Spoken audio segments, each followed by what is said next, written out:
So you want to move off grid and be self-sustainable and not have to rely on anybody but yourself. Maybe you want to get an RV and just go travel. Maybe you want to buy a piece of property.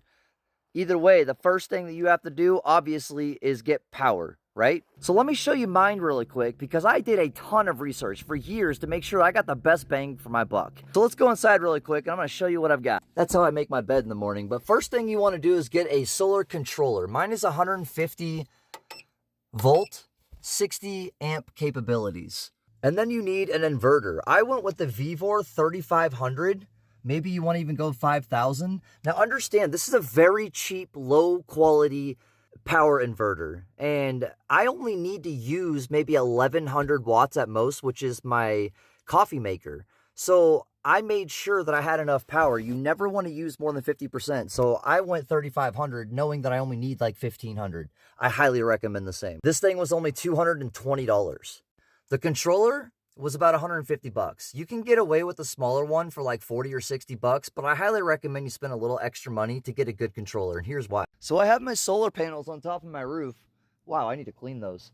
And those are enough to really charge anything that I need and have enough power.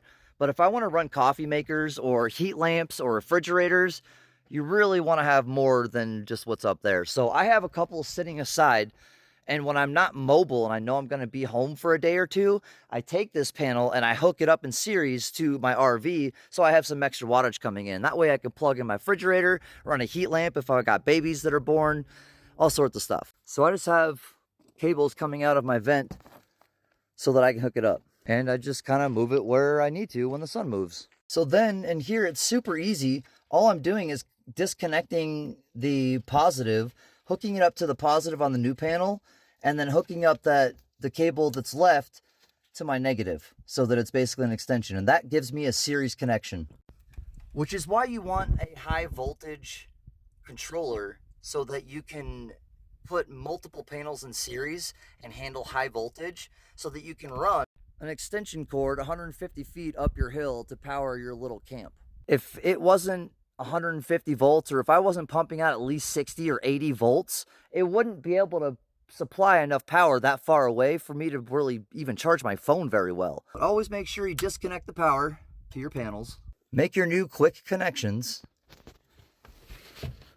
Flip your power back on. Give it 3 seconds and it should click. And that's how you know you're charging. So now I'm getting 240 watts of sun power.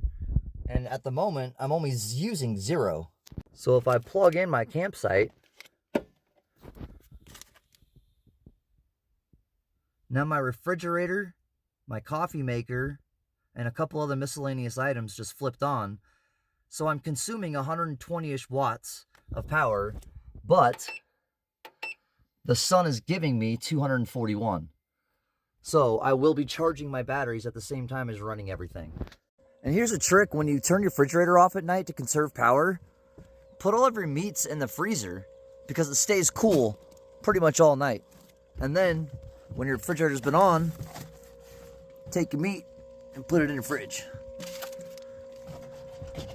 Oh, and lastly, if one of you guys have a bunch of wood that you want to bring and help me build a metal cabin fortress type of thing, hit me up.